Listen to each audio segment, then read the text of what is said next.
Please allow me now to invite Ingrid Reumert to the floor. Ingrid is the Group VP for Global Affairs, Communications and External Relations and Sustainability. I can continue in many words for Velux. And you are actually bringing a fantastic story to the floor. You can, yes, you can speak from there, yes. Or maybe this one actually works. Actually, I'm not sure, but... This is okay? Yeah, this works. Okay. Thank you very much for inviting me. It's a pleasure to be here. I will share with you a case of partnership between, in this case, WWF, Denmark and International, and then the Velux group that I represent. We just launched last week a large commitment partnership, and of course for us in the Velux group it's our sustainability strategy going towards 2030 and even beyond towards 2041. And we've called it It's Our Nature. And of course this has this dual meaning that we believe that we as a company, it's part of our DNA to have a sustainable mindset and to work with products useful to society. We also are foundation and family owned, as some of you may know, and contribute to a lot of different sustainability projects, etc. But of course the other part of this meaning is the focus on the nature around us and the external world. So this is of course a communications way of trying to create some interest around what is we want to do. But I will, before I go into that, I will just spend 1 or 2 minutes on the building industry, which is where I've spent the last decade. And maybe, who has the clicker? Someone needs to click. There, yeah. So, and it's just to make the parallel for you, because of course within the building industry, we also have a lot of discussions around the green transition, sustainable development, etc. And one of the concepts that we are discussing a lot is also around, here I've said nature-based. We don't use exactly that word. We use either active building design, sustainable by design, biophilic design, or even biomimicry. But it's actually quite a close parallel. Because as you may know, buildings are important for the green transition. We spend around 40% of energy in buildings, 36% of CO2 comes from buildings. And what is maybe not known to many people is that we actually spend 90% of our modern lives indoors, which is a quite depressing fact. But that is how we live our lives in, you could say, definitely, of course, the more developed part of the world. So looking just very briefly at buildings here on the left-hand side here, you can see 2 examples of buildings that are definitely not integrated with the surroundings, with the environment, which are definitely not active design. The first one is all these glass skyscrapers that you've seen a lot of. There's a lot of overheating cost. It's not very nice for human health, well-being, going back to your point also before. The second one, anyone who has been in China has seen, or other countries in Asia have seen examples as this, another example of bad building design, where you end up with the decentral air conditioning solutions, which are definitely not good for energy consumption or for what we call the embodied carbon, so the amount of carbon that are actually in the building. And then on the other hand, on the right-hand side here, this is what we call active design. And here you actually try to integrate the building with the forces of nature around you. So you use, of course, the passive solar heat, which is free to heat up your building. You use ventilation to cool down the building, use old methods just like the stack effect or skorstens effect in Danish. And with that, you don't need to integrate lots of technology in the same way and can reduce energy use and less embodied carbon. So I just thought it was an interesting parallel, maybe to share with you, to see what some of the discussions going in within our industry as well. But now moving on to our large commitment that we just launched here last week. So next slide, please. Yes. So we've launched Velux, our sustainability strategy, towards 2030. It consists of 15 targets. We've spent the last 2 years of going through all corners of the business, working, setting targets for waste, for biodiversity, for our workplace, safety, etc.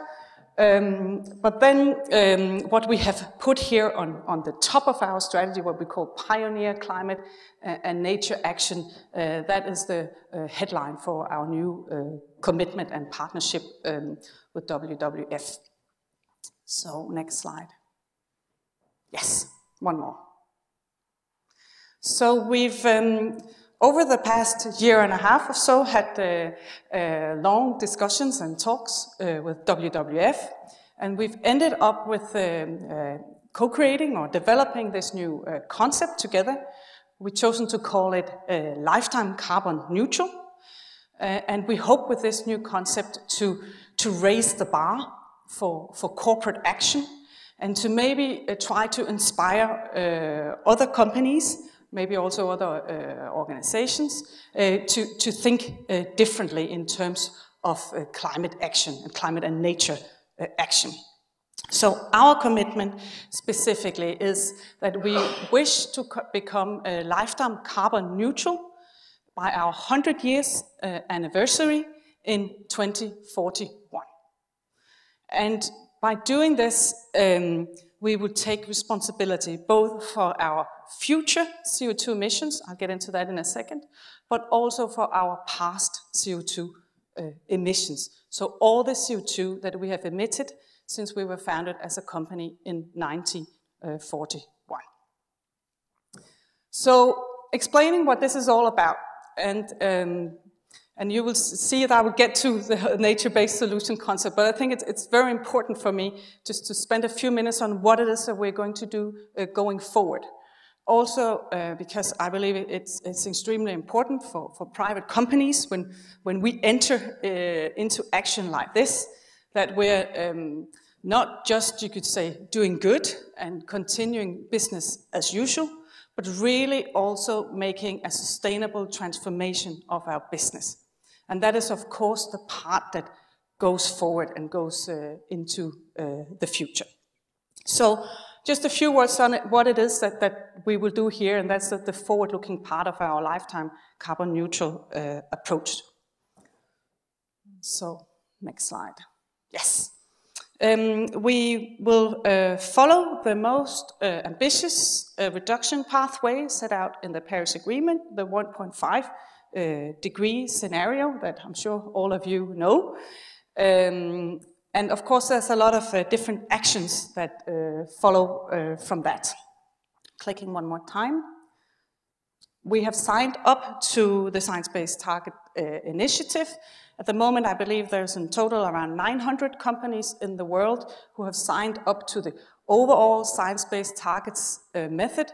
And of those, there's around 275, or we were number 275 in the world, who have signed up to the 1.5 degree scenario. So it's still a rather exclusive club.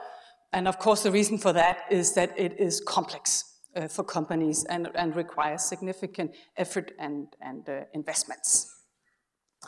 So, and just to show the perspective of this, now I represent a manufacturing company. So we have a real physical product that we produce using raw materials, and we have our factories, transport, distribution, etc.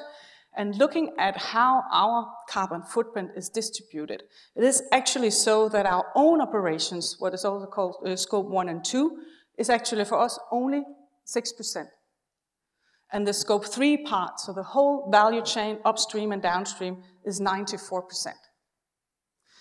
And we believe that as a company, and as also the dialogue we've had with WWF, that going forward, companies have to take action and have to take responsibility, not just for their own operations, which can be complex enough, but also really trying to impact the value chain. Because of course, if all actors in society do that, then we get a strong ripple effect and will hopefully much faster achieve the goals in the Paris Agreement. This picture is for us and for many other manufacturing companies is more or less the same. A general rule of thumb says 80-20 or 90-10, depending a little bit on the sector.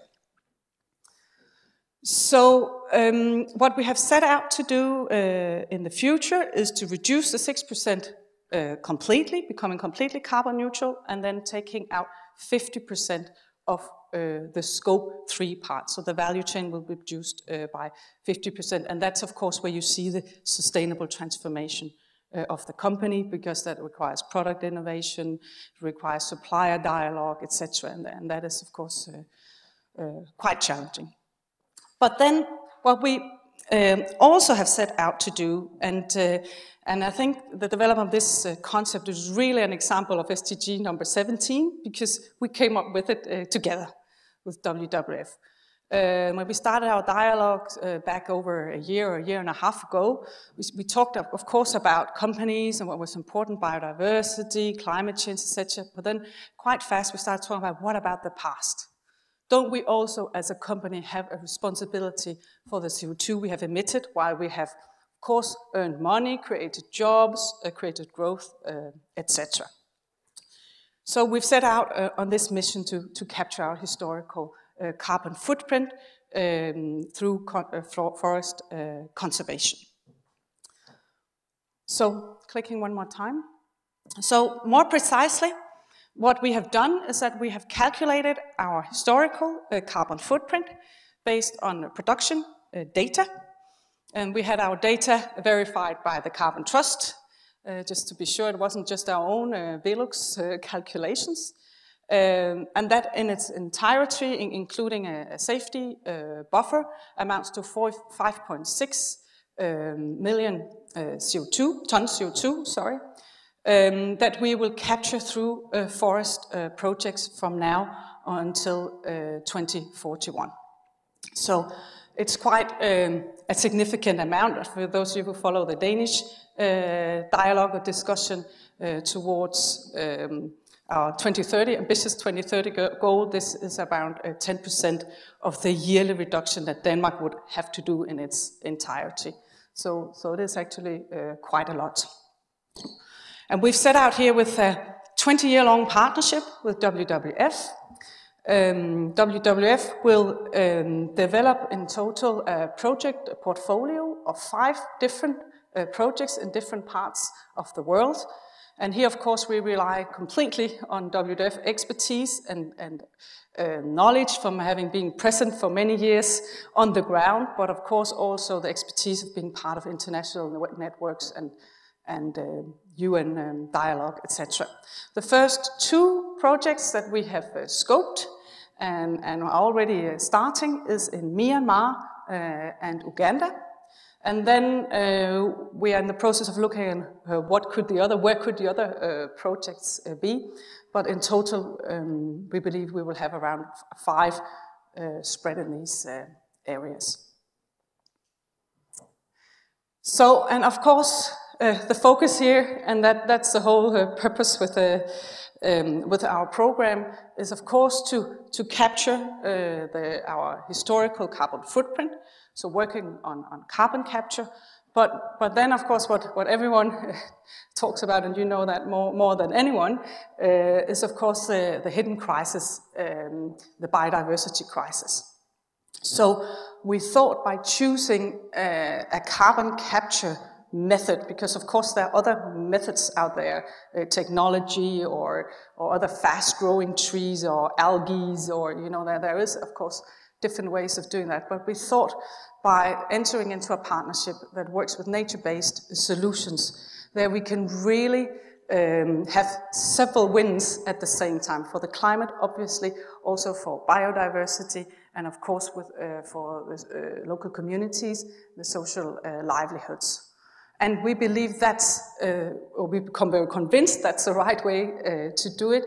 And it's also, we believe, the most sustainable way if you want to create, have a long-term effect. And then I know, of course, experts also know about water systems, etc. I'm not going to go there because I'm not an expert within this. But we believe this is definitely the way to go. And then one more slide, I think. This is just, I'm not going to go through this for those of you who like numbers and would like to go through what is it actually that we've done and how. We have all the graphs and all the data, which is of course important as a private company to have legitimacy when you go out with a commitment. So it's all there. Clicking on to the next slide, we've also of course set up together with WWF a number of principles for how we're going to develop the projects and follow up, which is important for us that we're also sharing, and will also be part of the method that we would share with other companies that we hope will follow suit. And I think here that there's of course a number of points. I think maybe the most important one is that this is not an offsetting maneuver.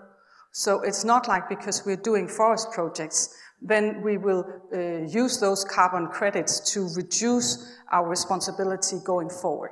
So this is not what it's about. As you saw before, we will follow the 1.5 degree scenario, and we will not claim the carbon credits and deduct them from our carbon calculations. And we believe that's important because, of course, companies can have a large impact if they work with historical CO2, but the whole sustainability transformation that we need as a society, that lies in the actions that company takes going forward. Yeah. So finally, we're sharing everything that we do on the webpage and of course Twitter, social media, etc. We hope to inspire others. We've actually already had the first email here this week from a company. I'm not going to name the name, of course, but the company which is Velux, which is in a different sector. Not a Danish one, but which just out of the blue, or by having heard about this in the media, has written to us and say, hey, this is interesting, can we have a meeting with you and WWF to hear what that's all about? Because we're also looking at what would be the next for us in terms of our climate policy. So if that's the way it goes, of course, we're very hopeful. Okay, I'm just going to stop there. Is that, because I know we're a little bit over time, so yes. Thank you. Thank you very much, Ingrid. I'm not going to ask you questions because you're going to be in the panel and I'm eating into the coffee break. But I would just say if only there were 1,000 Velux companies around, it would be great. Maybe not good for competition, but for environment, it would be fantastic.